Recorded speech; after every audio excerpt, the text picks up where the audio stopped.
Pension बहाल कर दे। अगर वो बहाल कर देते हैं तो हम उनका स्वागत करने के लिए एक स्तंभ पर जाएंगे, धन्यवाद करने के लिए एक स्तंभ पर जाएंगे। अन्यथा हम उसी तरह जो 19 फरवरी 2023 का वो दिन, उस दिन को, उस इतिहास बार बार दोहराए जाते हैं, हम फिर दोहराने जा रहे हैं। हम हमारा अगला पड़ाव 1 सितंबर पंचकूला होगा। और इस बार मैं आपको विश्वास दिलाता हूं, हमारे बहने बेटी हैं, सरकार की इतनी ताकत नहीं होगी कि वो आपको उंगली भी उठा दे। आपकी ताकत आपने इस चुनाव में दिखा दी है। और अगर ऐसा होगा भी तो आपके ये भाई आपसे पहले आपकी लाठी भी अपने सीने पर देने का काम करेंगे। आपने देखा होगा, हम जब भी कभी बैरिकेड तोड़ने जाते हैं, पहले प्रधानों को आगे बुलाते हैं, चाहे जिला प्रधान हो चाहे स्टेट प्रधान हो, पहले उनको आगे खड़े कर देते हैं। आप तक बाद में आता है, पहले हमारे सीने से ऊपर जाती है।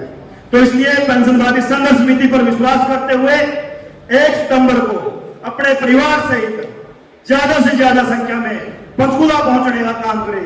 प्रधान जी ने मेरे कान में तो बता रखी है डेट कि पुरानी पेंशन बहाल किस दिन होगी, वो आज आपको भी बता के जाएंगे।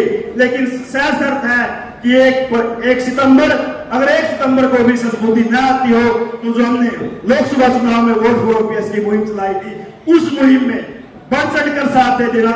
आज वो देश प्रधान जी यहाँ से ऐलान करके जाएंगे। समय का अभाव है, आपके साथ का परिणाम है और निश्चित तौर पर आपकी साथ समर्थन और सकारात्मक सोच की बदौलत हरियाणा प्रदेश के अंदर बहुत जल्द पुरानी पेंशन बहाल हो जाएगी। और हमने पेंशन बहाली संघर्ष समिति के हर मंच से कहा है, जिस दिन हरियाणा प्रदेश के अंदर पुरानी पेंशन बहाल होगी, उस दिन पेंशन बहाली संघर्ष समिति का मंच होगा, अभिनंदन और स्वागत समारोह होगा और इन तमाम साथियों का उस दिन नाम लिया जाएगा और इनको सम्मानित करने का हम काम करेंगे। भाई राकेश जांगड़ा जी भिवाड़ी के हमारे जिला के महासचिव और आपके यहाँ भी इनकी ट्रांसफर हुई है। मैं निवेदन करूंगा कि इनको भी आप दे और इनको मजबूत साथी आपको मिला है। अब बात आती है साथियों आंदोलन की। ज्यादातर बातें हमारे महासचिव जी ने जब दस्तक देने से हक का दरवाजा न खुले, जब दस्तक देने से हक का दरवाजा न खुले, गुंगों में रहकर गुंगा हो जाएगा। तू तो शोर मचा सकता है, शोर मचा। खामोशी पुष्टकुनी लेकर आती है, खामोशी पुष्टकुनी लेकर आती है। शिक्षा के साथी जिंदाबाद जिंदाबाद जिंदाबाद, भाई राजकुमार जिंदाबाद जिंदाबाद जिंदाबाद। आवाज हम एक हैं, हम एक हैं। पूरी हो, पूरी हो। जिंदाबाद जिंदाबाद।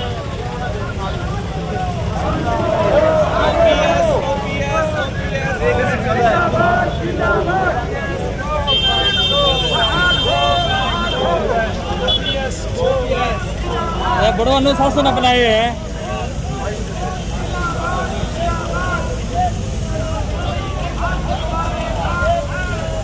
पढ़े लिखा का काम पुरानी पेंशन बहाल करो, बहाल करो, बहाल करो, पुरानी पेंशन बहाल करो, बहाल करो, बहाल करो, पुरानी पेंशन बहाल करो, बहाल करो, बहाल करो।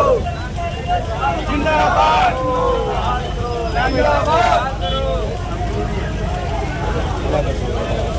आपकी बात अपनों तक और आपके दर पर पहुंचाने आया है हाजिर हरियाणा। और आज हाजिर हरियाणा की टीम सिरसा के भीमराव अंबेडकर जो वो सरकार निकम्मी है, पुरानी पेंशन दे न सके जो, वो सरकार निकम्मी है, जो सरकार निकम्मी है, वो सरकार बदलनी है, जो सरकार निकम्मी है, वो सरकार बदलनी है। इनकलाब जिंदाबाद जिंदाबाद जिंदाबाद। पुरानी पेंशन बहाल करो। बहाल की बात अपनों तक और आपके दर पर पहुंचाने आया है हाजिर हरियाणा। और आज हाजिर हरियाणा के साथ हमारे साथ न्यूज़ एक्सप्रेस और हाजिर हरियाणा की हमारे साथ टीम है। तो आइए हम आज इस बारे में चर्चा करते हैं कि तो सर आपके द्वारा जो ये आज विरोध प्रदर्शन किया गया है, तो इसकी मुख्य वजह क्या थी? ये विरोध प्रदर्शन ही मांग प्रदर्शन है।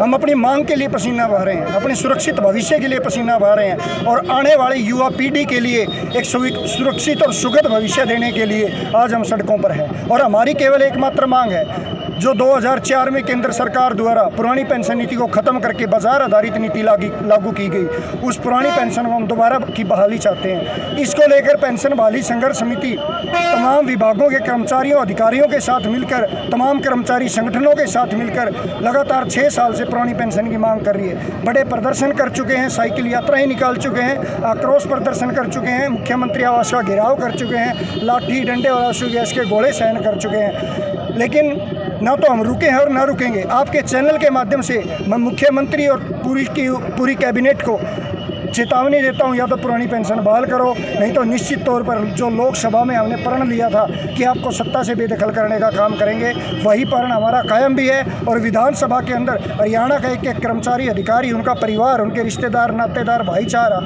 वोट फॉर ओपीएस की मुहिम चलाकर इस सरकार के खिलाफ वोट डालने का काम करेगा। जी, आपके साथ इस संघर्ष के अंदर कौन कौन से विभाग के कर्मचारी हैं?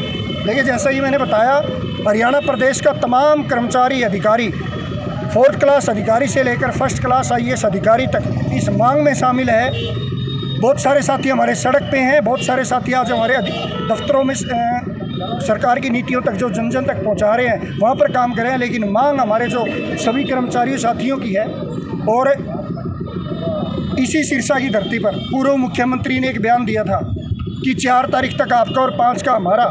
हम तो खुले तौर पर सड़क पर आ चुके हैं, उस चैलेंज को हमने स्वीकार कर लिया है। और इस सरकार को भी हम एक चैलेंज देते हैं कि या तो पुरानी पेंशन बहाल करो, नहीं तो अपनी कुर्सियां खाली करो।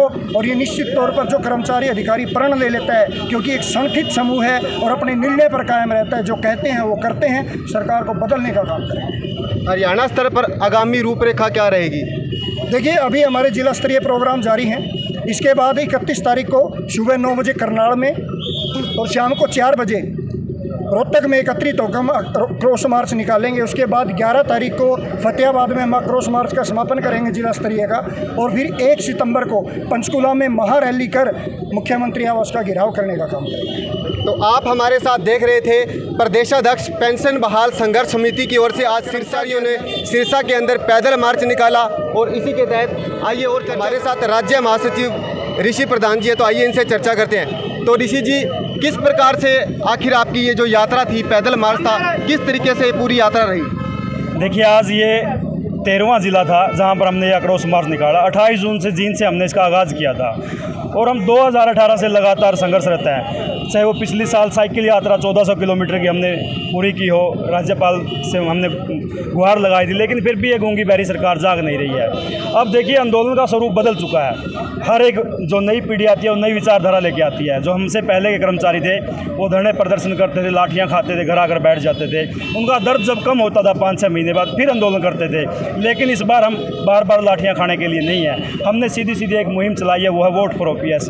जो ओपीएस बहाल करेगा वही देश पे राज करेगा। इस नारे के साथ हमने लोकसभा में वोट फॉर ओपीएस की मुहिम चलाई और जिसका परिणाम आपने देखा होगा कि जो सत्ता असीन सरकार है जो 10 पर थी वो आज 5 पर आकर खड़ी हो गई लोकसभा सीट। अब फिर आपके माध्यम से चेता रहे हैं, अगर 1 सितंबर तक भी पुरानी पेंशन बहाल नहीं करते, हम आने वाले विधानसभा में वोट फॉर ओपीएस की मुहिम चलाएगा। और सिरसा का कर्मचारी नहीं, केवल हरियाणा का कर्मचारी, पूरे देश का कर्मचारी इस मुहिम में शामिल होगा और सत्ता से बाहर करने का आपको काम करेगा। हर जिला स्तर पर कैसा फीडबैक मिल रहा है? देखिए, आप देख ही रहे हो, आज कहीं सड़क पर आप तिल गिराने की जगह नहीं थी। सिरसा के तमाम विभागों के कर्मचारी और हमसे ज़्यादा देखिए महिला शक्ति जो हमारी है अपने परिवार सहित इसमें भागीदारी कर रही है। तो आप देख सकते हो, जो जन आक्रोश है, जो एक कर्मचारी का आंदोलन था, वो जन आक्रोश में बदल रहा है। एनपीएस केवल और केवल कर्मचारी की मांग नहीं है, क्योंकि ये निजीकरण की जड़ है।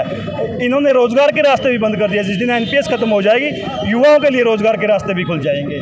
आज जिला सिरसा प्रधान राजकुमार के नेतृत्व में आक्रोश मार्च हमने निकाला है। और जैसा कि अभी प्रधान जी ने बताया, कल हम 31 इसी 31 जुलाई को करनाल के अंदर, रोहतक के अंदर, फिर 2 को पलवल और कुरुक्षेत्र के अंदर, 4 को हम महेंद्रगढ़ और 10 को कैथल में और 11 अगस्त को फतेहाबाद में इसका समापन करने जा रहे हैं। 11 अगस्त तक हमने अल्टीमेटम दिया है, अगर वो सरकार पुरानी पेंशन बहाल नहीं करती है तो फिर वही 19 फरवरी 2023 का इतिहास दोहराया जाएगा कि जो लाखों कर्मचारी पंचकूला पहुंचे थे मुख्यमंत्री आवास का घेराव करने के लिए, फिर अपने परिवार सहित पहुंच रहे हैं। तो आप हमारे साथ पसीना बहाते हुए समस्त कर्मचारियों को देख रहे हैं, तो आइए जिला प्रधान जी से भी चर्चा करते हैं। तो जी, कैसा रहा पूरा सिरसा के अंदर आपने ये जो कूच निकाला पैदल मार्च का?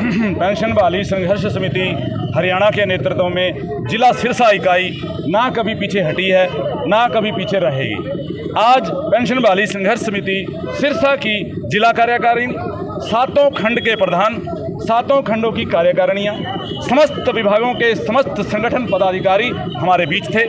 सबने कंधे से कंधा मिलाकर पेंशन बहाली संघर्ष समिति हरियाणा के साथ चलने का वादा किया है। जिस प्रकार राज्य स्तर पर जितनी भी रैलियां हुई, सिरसा वहाँ अग्रणी भूमिका में रहा है। अब भी 1 सितंबर 2024 को पंचकुला में मुख्यमंत्री आवास घेराव होने जा रहा है, उसमें भी जिला सिरसा कभी पीछे नहीं हटेगा। हमारा PBSS राज्य कार्यकारिणी को ये आश्वासन है। मैं एक बार फिर जिला सिरसा की भूमि पर आए राज्य कार्यकारिणी के सदस्यों का, फतेहाबाद के सदस्यों का, हिसार के सदस्यों का, जिला सिरसा के प्रत्येक विभाग, प्रत्येक खंड से आए सभी कर्मचारियों का तहे दिल से धन्यवादी हूँ कि उन्होंने जिला सिरसा की आन बान शान को बनाए रखा। जय PBSS।